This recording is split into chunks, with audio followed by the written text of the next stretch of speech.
નમસ્કાર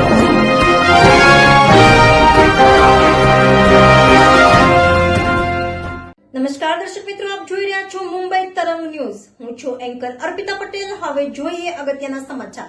આજરોજ અમરેલી જિલ્લાના આસોદર મુકામે આવેલ જય બજરંગ કોટેક્સમાં 3:15 વાગ્યાના સુમારે અચાનક આગ લાગવાની ઘટના બનેલી હતી. આ ઘટનાની જાણ fire and emergency service Amreli control room ખાતે કરાતા ફાયર ઓફિસર એચસી ગઢવીની આગેવાની હેઠળ ફાયર ફાઇટરની ટીમ તાત્કાલિક ધોરણે ઘટના સ્થળે પહોંચી હતી. અંદાજે 25 ટ્રક કપાસ કમ્પાઉન્ડમાં આગની ઝપેટમાં આવ્યો હતો.